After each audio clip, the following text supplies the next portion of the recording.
지하 인레이 탈락 시 크라운 금지. 네, 인레이 했던 게 탈락했다고 해서 크라운을 하지 말라는 이야기인데요. 이게 참 웃긴 게 처음부터 인레이를 안 하면 되잖아요. 처음부터 인레이를 안 하고 치아와 접착성이 있는 레진 수복을 하면은 이렇게 탈락할 일이 없어요. 그러니까 인레이 크라운은 하지 않는 게 좋습니다. 처음부터. 잘못된 치료 말고 레진을 하면 됩니다. 처음부터. 다른 환자로 좀 예시를 들어볼게요. 2021년도 12월에 한번 올렸던 영상인데요. 인레이는 치아와 접착성이 없어요. 따로 논단 말이에요. 그러니까 그 하방에 잘 깨져요, 치아가. 파 봤더니 이렇게 치아가 깨지죠. 치아 신경에서 피나는 거 아니고 잇몸에서 피나는 거예요. 이 부분을 제거하고 레진으로 이렇게 메꿔주면 돼요. 근데 처음부터 인레이 하지 말고 레진으로 메꾸면 되잖아요. 자, 다시 원래 환자 지구인 YY1962 환자를 보면은 2011년에 제가 금 인레이를 했어요. 하고 사진을 찍었는데 이 환자가 약 10년 뒤에 왔어요. 이게 빠졌다고. 그래서 이거 했어 봐. 2011년 2월 달에 오셨어요.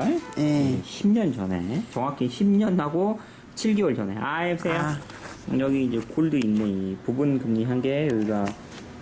여보세요. 여보세요. 네네네. 저희가 볼게요. 여기가 이제 떨어졌어요. 네. 10년 전에 한 개. 그 사이 그러면 치과는 한 번도 안 다니셨고, 저희 치과 말고 딴 데도 안 다니셨고. 알겠습니다. 이 환자 교합 구조를 봤더니 아주 좋아요. 3번 치아는 좀 안 나오지만 4번 치아 교합 유도 나오고 교합 구조가 거의 95점 이상이죠. 좌측은 교합 유도도 완벽하게 잘 나와요. 근데 여기 인레이 한 게 떨어졌죠. 10년 만에 떨어졌는데 일단은 그때 예약 없이 갑자기 오기도 하고 그래서 일단 붙이자고 했는데 잘 떨어지면 이거는 그냥 레진으로 바꿔줘야 됩니다. 이 얘기를 하고 대합치도 인공치아가 하나도 없고 자연치 상태잖아요. 그래서 이제 다시 그냥 붙여줬는데 2022년 1년 뒤에 다시 또 왔어요. 또 떨어졌다고. 그래서 보면은 인레이 하고 나서 여러분 안에 까만 게 보이잖아요. 그거 충치니까 인레이 했던 거 뜯어내고 신경치료하고 크라운을 씌워야 된다는 둥 하는 거 다 거짓말이에요. 치과 의사가 여러분을 어떻게든 파내고 다시 시술을 해서 돈을 벌려는 거짓말이고요. 이거 그냥 시멘트 변색이에요. 시멘트 변색. 그러니까 금 인레이라는 것은 치아랑 접착성이 없잖아요. 그래서 그 시멘트가 변색된 거고 그렇기 때문에 처음부터 레진을 해서 치아와 접착성이 있는 레진을 했으면 이 틈새가 없기 때문에 이런 거 자체가 안 생겨요. 어쨌든 변색이고요. 레진으로 바꿀 거니까 조금 깨끗이 청소를 하고 놨더니 이게 예전에 그 신경 깊은 데를 레진으로 막아줬던 제가 시술했던 11년 전에 시술했던 게 보이네요. 아무튼 여기다가 레진 해서 이렇게 막아주면 됩니다. 그래서 인레이를 하지 말고 처음부터 레진을 하면 돼요. 자, 26번 뒤쪽에 자 치실로 검사 한번 해볼게요. 네, 소리 나죠? 앞에도 한번 볼까?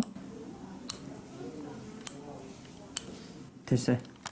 자, 오늘 이야기의 결론. 인레이를 탈락하는 경우가 있어요. 당연한 거죠. 인레이나 크라운은 치아와 접착성이 없고 틈새가 있기 때문에 안에 시멘트를 붙여서 접착을 해놓는데 그 접착된 시멘트 사이에 틈새가 생기거나 그게 변색이 된 거예요. 그러면 그거는 최대한 그대로 쓰다가 안 되면 이거 변색이라니까 그냥 레진으로 해주는 게 좋습니다. 그래서 오늘 결론. 인레이 자체를 하지 마세요. 크라운도 하지 마세요. 처음부터 레진 수복하면 아무 문제가 안 생기고 치아 오래 씁니다. 그리고 또 한 가지. 제가 이 환자를 60세잖아요. 60세. 함부로 제가 10년 전에 크라운을 하거나 그랬다면 임플란트 했을 확률이 높아요. 60세인데 그대로 레진 했으니까 이 환자가 앞으로도 문제없이 잘 쓸 겁니다.